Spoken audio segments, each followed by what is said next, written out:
Hi, we're Quentin Cures Volumes. My name is James. Today is Tuesday, or Tag Tuesday, and I'm going to do a tag today.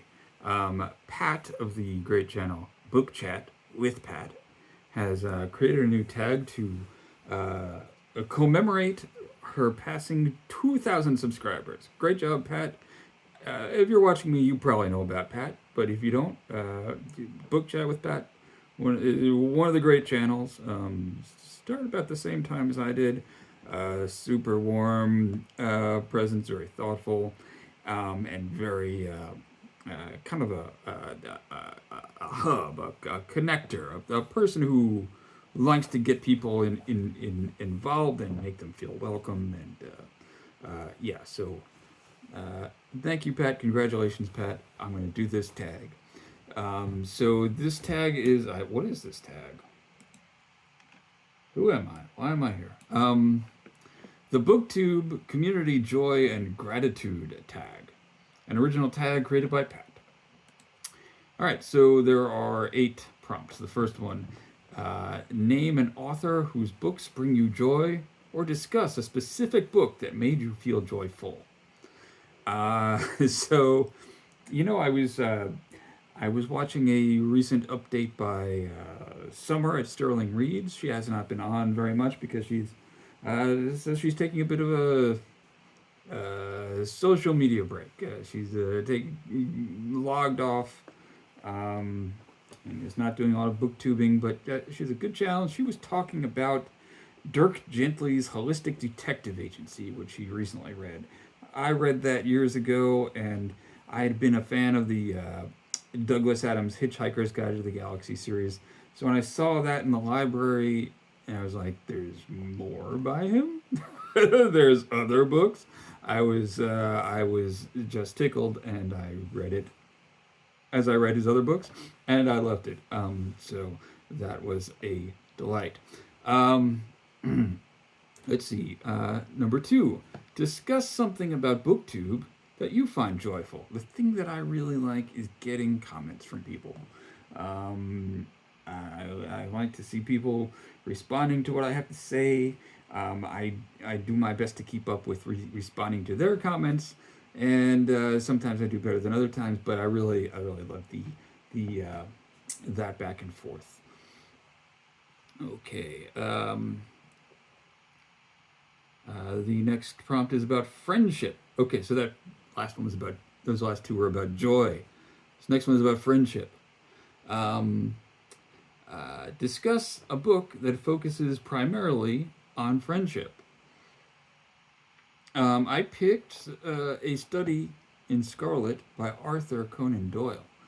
This is, I don't think it's the very first Sherlock Holmes book. I think that was Adventures of Sherlock Holmes, but this was the first novel. It's kind of a short novel, but it tells the story of Dr. Watson coming back from the Afghan wars, the British Afghan wars, and looking for a place, get himself reestablished in London, needing to find an apartment, and being hooked up with this eccentric gentleman, Mr. Holmes. So it's, in addition to being a great mystery story, it's a story about these 2 bachelors at loose ends in London becoming, getting to know each other, becoming friends, learning a bit about each other's habits, and of course Holmes has a great, one of those great bits where he meets Watson and takes a look at like his fingernails or something and tells him this whole paragraph about his background, and true Holmesians will know exactly what I'm talking about. It's not his fingernails, but anyway, it's just a kind of a great introduction to these 2 and their relationship, which is kind of one of the things that people, well, one of the things that I like about the Sherlock Holmes stories. Okay, next, laughter. Number 4, discuss an author or a specific book that makes you laugh. I haven't read this fellow in a while. A couple of people who've done this have already mentioned A Confederacy of Dunces, which I agree with. I think it's one of the funniest books ever by John Kennedy Toole. But I'm going to say Bill Bryson, the American humorist Bill Bryson, who he's written books on all kinds of different subjects. He's amazingly prolific. Some of the ones that I've read are The Mother Tongue, a history of the English language, A Walk in the Woods, which is, that might be his bestseller, at least around here in North Carolina. It's about his trip walking the Appalachian Trail. Also a good story about friendship. Neither Here Nor There, which is a European travelogue. I'm a Stranger Here Myself. Notes from a Small Island, which is an English travelogue. A Short History of Nearly Everything, which is sort of a history of science. I also read he did a short biography of Shakespeare that's very good. So he's funny, but he's also informative. He's not going to. If he tells you a fact in one of his books, you can tell, yes, this is a pretty reliable fact. I mean, obviously, in some areas of science and history, there is debate, but he's not making up crazy stuff like another humorist, like the first few books by John Hodgman, where his books were very funny, but they were completely made up facts. The Bill Bryson books, they're funny, but they're also truthful or consensus truthful. You know how it is these days. You don't know what to believe. Well, I mean, let's not get off track, shall we? Next, community. Let's see. Discuss a book where the idea of community is important. For this, I'm going to say Coriolanus, the play by William Shakespeare, where a man finds himself at odds with his community and becomes embittered by his conflict that he has with his community, and kind of switches sides and the price that he pays for it. Coriolanus by William Shakespeare. Shakespeare, a good playwright. Let's see. Number 6, discuss a communal reading experience that you have had. Well, as I've mentioned here before, I went to grad school, and that's a whole, graduate seminars are all kind of communal experiences. Sometimes the communal experience is one of misery. Sometimes it can be quite enlightening. But you're kind of, when you're doing coursework for a humanities degree or a social science degree, you're taking 3 or 4 classes, seminars at the same time, each one with a pretty heavy reading load. And so you're just reading a ton. And then you have to write short papers about the things you're reading. You go and you have a 3-hour discussion with a bunch of other weirdos about what you've been reading. So that's a communal reading experience. But I'm going to talk about another one, which was sort of early in the pandemic, before I became really involved in Booktube. I was listening to the podcast, the History of Literature podcast, which is, I've mentioned it before on this channel. It's pretty fun, and there's a frequent guest on it whose name is Mike Palindrome, or that's what he calls himself. And he, for a while, was running these sort of Twitter book clubs where they would read great works of literature very slowly. So one of the things that he did, or that he was involved in, was a slow reading of Remembrance of Things Past, or In Search of Lost Time, where they read that like 10 pages a day over a couple of years. And I joined him for one, which was reading The Magic Mountain, 10 to 15 pages a day. And it was a Twitter book, so you go on Twitter and you follow this hashtag and you post your thoughts on it. It was the first thing I had ever did on Twitter, and it was my first experience with sort of a bookish community in social media in this kind of new world. And I was just getting back into reading canonical classics. So it was a lot of fun. I did another one after that. I think I did a couple of, like, I had always followed along and read along with a few more Twitter book clubs. And, eventually I decided they kind of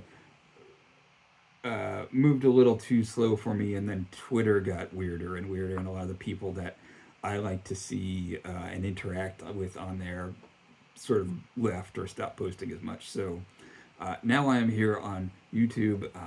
I'm launching a reading event next month, which will hopefully be something similar. A bunch of us reading Chekhov works in November. Chekhovember.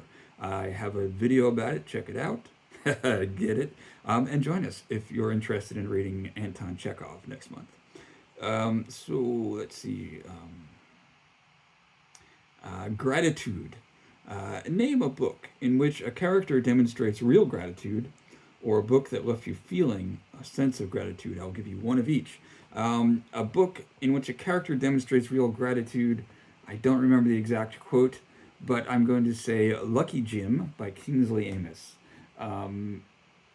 The main character, Jim, is preparing. He's a history lecturer, and he's preparing to give a talk on medieval England. And it said his main thoughts on medieval England or on the Middle Ages were, "Thank God they're over." And I enjoy that a great deal. I have another book that leaves me feeling a sense of gratitude. This was one that I read part of when I was in grad school. Is First Nights, 5 Musical Premieres by Thomas Forrest Kelly.